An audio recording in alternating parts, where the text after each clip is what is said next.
Okay, that ongoing debate about like what is a good friend, a bad friend. The bad friend, may go ghost for a while and then pop back in, and the good friend is the one that's communicative and it only takes one text message to communicate, and the bad friend will invest in a relationship, but a romantic relationship, and be able to communicate on a daily or whatever it is, but can't do it in a friendship, and blah blah blah. There's all these different arguments on why what makes a good friend and a bad friend, right? And I just wanted to make the point of um, romantic relationships versus being a good friend versus being a good partner, and the change that happens when you go from a romantic to a friendship. A lot of times when we're dealing with friendships, what people have to understand is that same attachment style goes into your friendships as well. So if you have an anxious attachment style, if you have an avoidant attachment style, if you have these things, they still happen. It still affects your friendship as well, right? If you have a wounded inner child, that affects your friendships, right? um your love languages still affect your friendships. There's all these things that still affect your friendships that sometimes you do not work on in your friendships, that you work on in your relationships, in your romantic relationships. And I'm not saying that good friendships don't work on those things together, because good friendships don't work on those things together, because you do unpack with your friends. Those are some of the people that you're going to be the most honest with what's going on in your life. But I think that sometimes people do not put those into factors when they're dealing with their friends sometimes. What is your attachment style, right?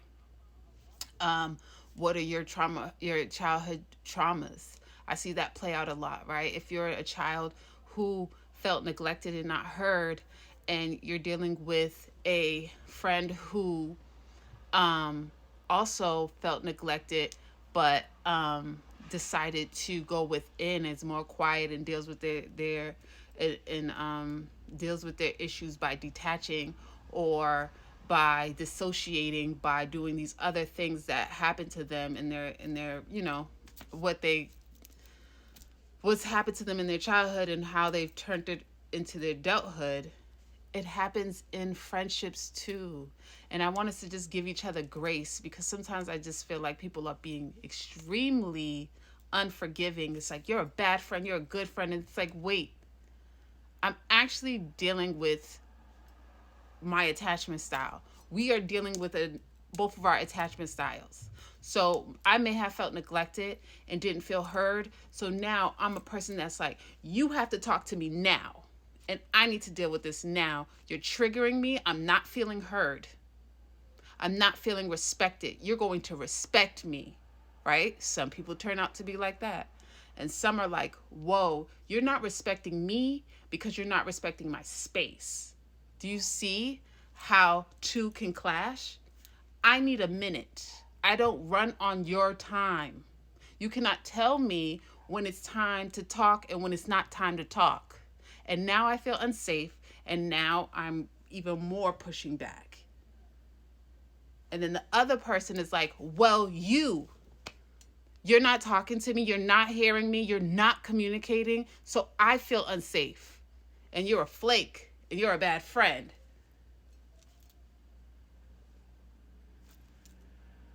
And now we're on TikTok talking about how everybody's a bad or a good friend, and it has nothing to do with good or bad. It has to do exactly with your attachment style. It has exactly to do with childhood traumas and the things that we are working through as adults. We're working through them as adults, guys. And it's not squeaky clean. And healing is not like this squeaky clean journey. It's very up and down. It's round and round. People go through spouts of depression. People go through spouts of anxiety.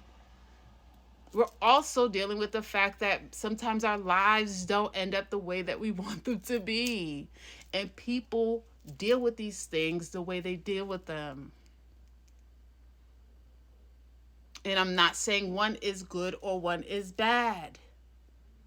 Both can be a little tricky.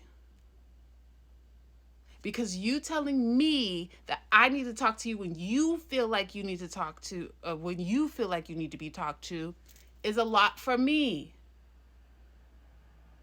You telling me that you need 2 months not to talk to me is a lot for me. You need 2 months off from me? I'm great. I'm awesome.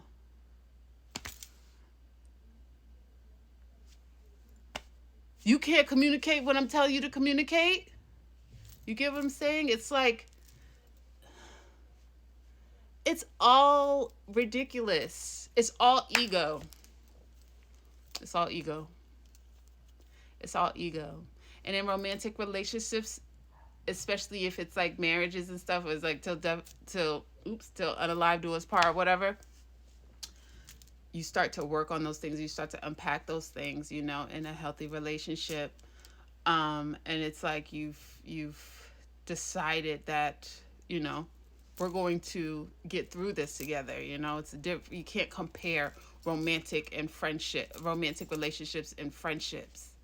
It's different sectors. It's different things, right? It's just different. It's still both need to be respected. Still both need to be handled with care. Absolutely. But a lot of times when we're talking about good and bad friendships, and we're talking about good and bad friends, honestly, it's not about good and bad. It's about what's your attachment style. How do you deal with when times are triggering, when your life is being triggered? Because let's talk about adulthood here. When things are happening in adulthood, it's not like 1 to 2 days. We got into a fight on the playground, and I'm not Sally's friends today, and then tomorrow we're best friends. No, we're talking about real life stuff, like things that we need to work on. It takes 6 months to a couple of years to change your life. It's not overnight. So yes, things are long term when things happen. When I'm trying to find a job, it doesn't take overnight. If I'm dealing with motherhood, or if I'm dealing with being barren, or if I'm dealing with certain things. And so we have to give each other grace.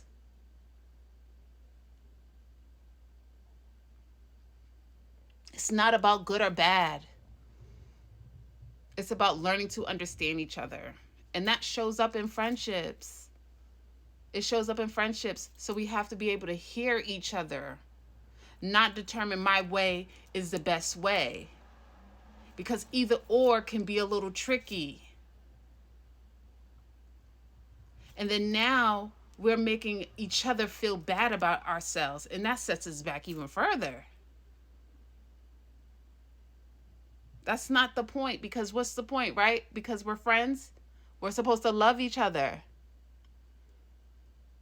We're supposed to love each other now. We're supposed to be leading in love. Not side-eyeing each other. Because that's not good either. Pressure already. We have life pressures already in adulthood. I said what I said. No, let me stop. That's just my take on everything.